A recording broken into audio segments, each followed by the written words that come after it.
Hello! Time for another one of Mike's Moments. Hope everybody's doing well. As with all of these Mike's Moments, these are industry standards.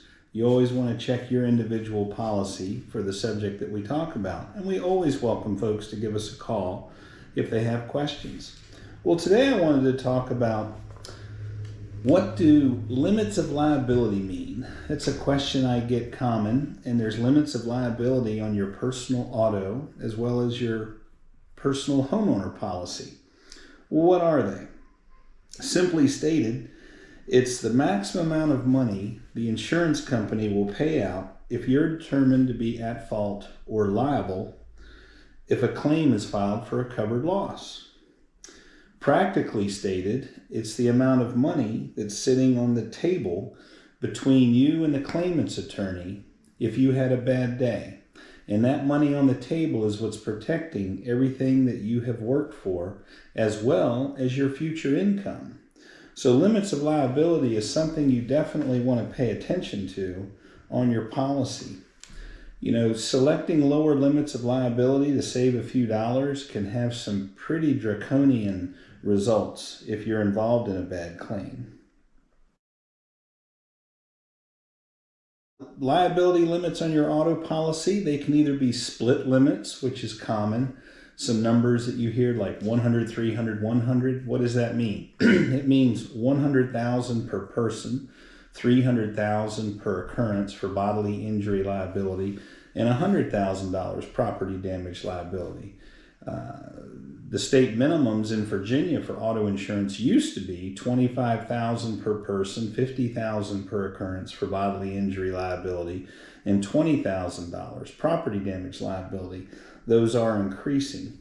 There's also a thing that you might see on your personal auto policy called combined single limits.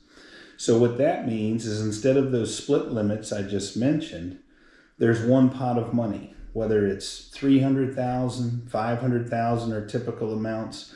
But that means for any one claim, whether it's bodily injury, whether it's per person, or if there was more than one person in the car that you hit per occurrence, including the damage to the car or the property that you hit, whether it's a car, a guardrail, a house, different things, it all comes out of one pot, and it's a single limit.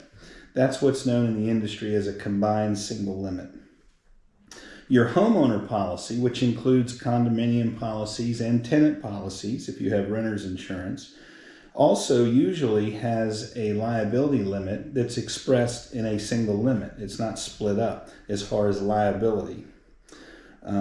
Whether the claim for your homeowner liability is for bodily injury or property damage.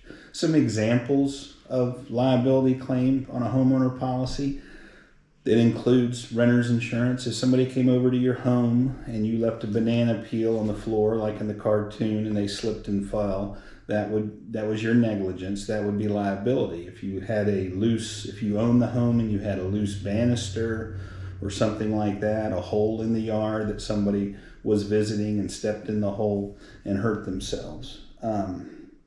So the importance of selecting good limits of liability is what happens if you don't, and the claim exceeds your limits of liability.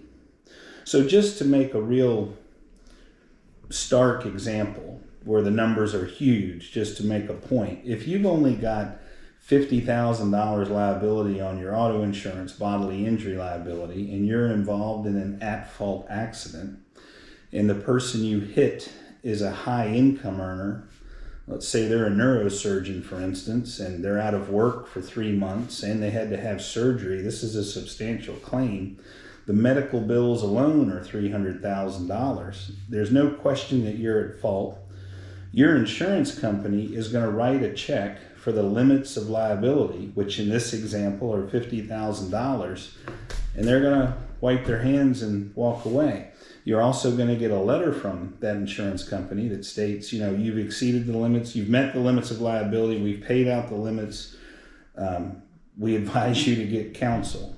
And now you're taking this on by yourself. For a few dollars more, you could have had $1 million worth of liability protection, and then the insurance company is going to take care of everything.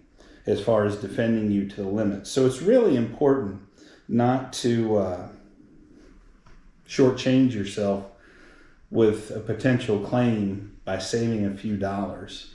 We don't buy insurance because only good things happen. We all have a bad day now and then, and some are worse than others. So if you have any questions, please give us a call. We'll be more than happy to review your policy, whether it's with us or somebody else, and make sure that you have a protection plan that's tailored to your particular needs and your needs of your family. Thank you for tuning in, and we look forward to talking to you soon.